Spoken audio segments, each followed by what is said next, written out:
Avant, la promo du cinéma, c'était pépère. On éditait de belles affiches, voilà, comme ça, et on emmenait ses vedettes faire la tournée des popotes pour dire que vraiment, c'était chouette. Le problème, c'est qu'avec 15 films nouveaux par semaine, soit près de 800 par an, à l'arrivée, tout se ressemble. Ah ouais? Alors comment surprendre encore? En distribuant par exemple lors de l'événement télé américain de l'année, le Super Bowl en février prochain, quelques 150 millions de lunettes 3D pour permettre aux téléspectateurs de voir en relief la bande-annonce de Monsters vs Aliens, le prochain film des studios DreamWorks.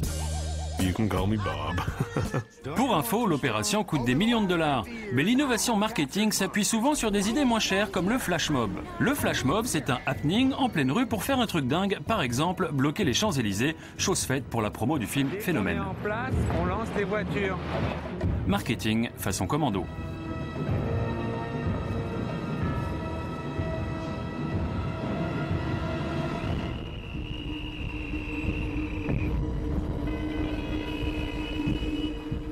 On a réuni tous ces gens, on les a briefés pendant 1 heure dans un sous-sol de parking, et après on est tous sortis, ils avaient des masques à gaz comme dans le film, et ça y est, on a immobilisé un passage piéton le plus fréquenté des Champs pendant 1 minute.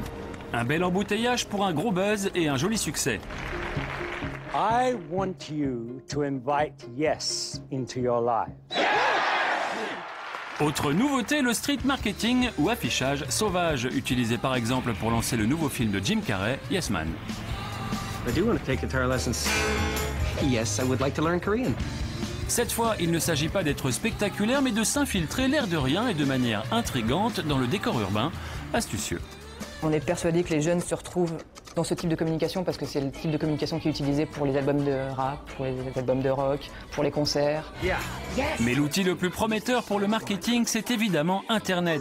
Avec le net, on peut lancer Happy Feet en invitant le public à envoyer des séquences de danse, d'accord, ou promouvoir le dernier Batman en permettant aux internautes de jokeriser leurs amis. Ça s'appelle une stratégie virale et ça peut faire le succès d'un film comme Twilight. En effet, durant la promo du film, SND, son distributeur, a entretenu un contact permanent avec les fans. Et il a bien fait, car le premier doublage du film était lamentable et ce sont les fans du net qui ont tiré la sonnette d'alarme.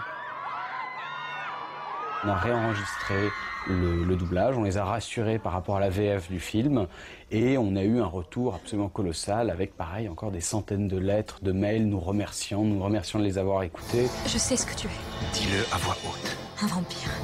Internet, ses blogs et ses communautés, voilà donc le dernier Eldorado de la promo. Largo Winch en sait quelque chose, car c'est en séduisant sur le net les fans, d'abord réticents, que la production a créé un buzz positif, transformé aujourd'hui en carton.